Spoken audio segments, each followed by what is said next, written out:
Hello everyone, welcome back to my channel Labani study tutorial. চলে এসেছি আবার একটা নতুন ভিডিও নিয়ে। আজকে আমি দেখাবো ম্যাথের উপরে একটা টপিক, সেটা হচ্ছে কি লস অফ এক্সপোনেন্ট, মানে সূচকের যে সূত্র। মানে আমি আজকে সূত্রগুলো করে দেখাচ্ছি। কিসের সূত্র? সেটা হচ্ছে সূচকের যে সমস্ত সূত্র আছে, বা ইংলিশে যেটা হচ্ছে লস অফ এক্সপোনেন্টস, সেই সূত্রগুলো আমি এখানে পরপর লিখে দেখাচ্ছি। যে সমস্ত সূত্র বা ফর্মুলাগুলো কিন্তু আমার পরবর্তী যে ম্যাথগুলো আমি ছাড়বো সেখানের জন্য খুব ইম্পর্টেন্ট, আর ওই অঙ্কগুলো কিন্তু খুবই পরীক্ষাতে আসে। তার জন্য আজকের আমি সূত্রগুলো লিখে দেখাচ্ছি। তো চলো ভিডিওটা স্টার্ট করা যাক। আচ্ছা দেখো, এবার কিছু ফর্মুলা লিখবো কিন্তু সূচকের বা এক্সপোনেন্ট এর ফর্মুলাগুলো আমি পরপর লিখে দিচ্ছি কিন্তু, ঠিক আছে? খুব ইম্পর্টেন্ট। 1 নম্বর ফর্মুলা দেখো কি হচ্ছে,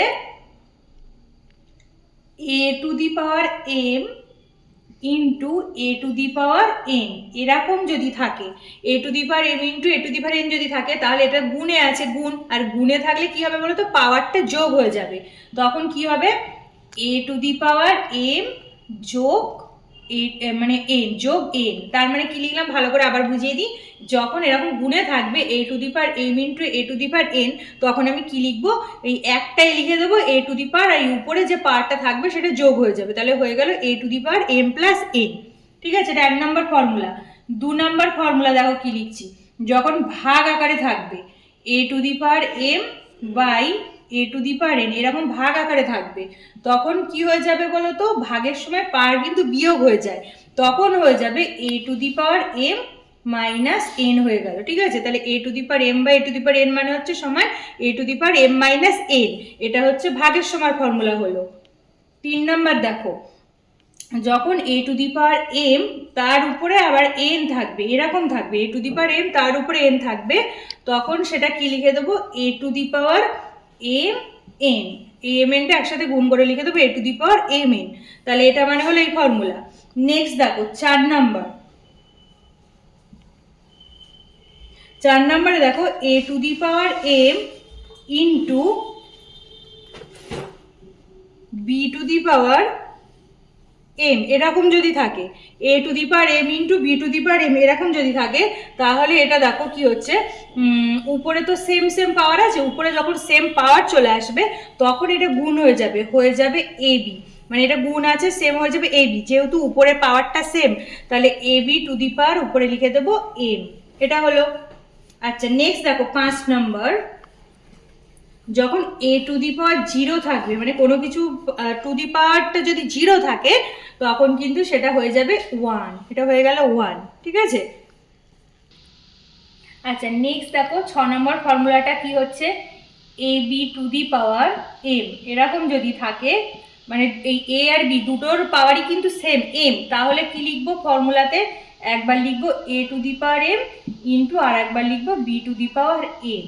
তাহলে A B to the power total to the power যদি এম থাকে, তাহলে একবার লিখবো A to the power M into B to the power M. ঠিক আছে। আচ্ছা এবার দেখো 7 নাম্বারটা, সেখানে কত বলেছে, এ টু দি পাওয়ার যদি থাকে এরকম দেখো মাইনাস এন থাকে, যদি মাইনাস দিয়ে পাওয়ারটা থাকে, সেই সময় কি লিখবো, 1 by A to the power M হয়ে যাবে। ঠিক আছে, যদি A to the power minus M থাকে, তাহলে ফর্মুলাতে কি হবে, 1 by A to the power M হয়ে যাবে। সেম ভাবে যদি A to the power minus N থাকে, তাহলে সেটাও কি হয়ে যাবে, 1 by A to the power N হয়ে যাবে, মাইনাস থাকলে 1 বাই করে লিখতে হবে। তাহলে এই একটা ফর্মুলা হয়ে গেল 7 নাম্বার। তারপরে দেখো আর একটা ফর্মুলা হচ্ছে 8 নম্বর, সেটা হচ্ছে এ বাই বি পুরোটা টু দি পাওয়ার উপরে যদি থাকে এম, এ বাই বি পুরোটা টু দি পাওয়ার যদি মাথায় এম থাকে, তখন লিখবো, একবার লিখবো A to the power M by নিচে লিখবো B to the power M. তার মানে এমটা একবার এ পাচ্ছে একবার এ পাচ্ছে, তাহলে কি হলো, A to the power M by B to the power M. ব্যাস, এই কটা হচ্ছে তোমার সূচকের বিভিন্ন রকম সূত্র। আমি 8টা সূত্র কিন্তু পরপর লিখে দেখালাম। নেক্সট পার্টগুলোতে আমি এর উপরে এই সূত্রগুলো প্রয়োগ করে অনেক ভিডিও চ্যানেলে নিয়ে আসবো, তো তোমরা কন্টিনিউ ওগুলো দেখতে থেকো। আর এই সূত্রগুলো কিন্তু খুবই ইম্পর্টেন্ট ওই অঙ্কগুলোর জন্য। আজ তবে এতটুকুই। তো thanks for watching my video. আজকের ভিডিওটা যদি তোমাদের ভালো লেগে থাকে, তাহলে ভিডিওটিকে লাইক, কমেন্ট এবং শেয়ার করো ও চ্যানেলটিকে সাবস্ক্রাইব করে দিও। তো নেক্সট দেখা হচ্ছে পরবর্তী আরও অন্য কোনো নতুন ভিডিওর সাথে। ততক্ষণ তোমরা চ্যানেলটিকে দেখতে থেকো। তো চলো টাটা।